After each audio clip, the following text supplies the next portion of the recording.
روز محشر صدیقین اور شہداء کے ساتھ حشر۔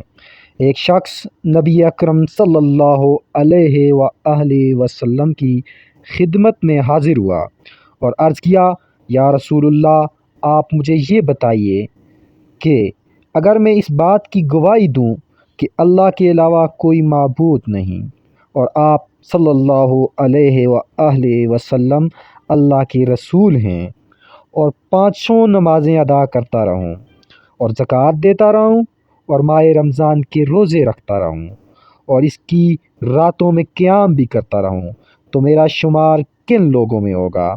خاتم النبیین صلی اللہ علیہ وآلہ وسلم نے ارشاد فرمایا، صدیقین اور شہداء میں۔ نمبر 2، سچ کا انعام اور جھوٹ کا انجام۔ نبی اکرم صلی اللہ علیہ وآلہ وسلم نے ارشاد فرمایا، سچ بولنے کا اہتمام کرو، کیونکہ سچ بولنا نیکی کا رستہ دکھاتا ہے اور نیکی جنت کا رستہ دکھاتی ہے۔ انسان مسلسل سچ بولتا رہتا ہے اور سچ بولنے کی کوشش میں لگا رہتا ہے، یہاں تک کہ وہ اللہ کے ہاں بھی سچا لکھ دیا جاتا ہے۔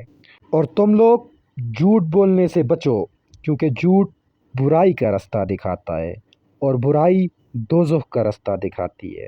انسان لگاتار جھوٹ بولتا رہتا ہے اور جھوٹ بولنے کا خواہش مند رہتا ہے، یہاں تک کہ وہ اللہ کے ہاں بھی پکا جھوٹا لکھ دیا جاتا ہے۔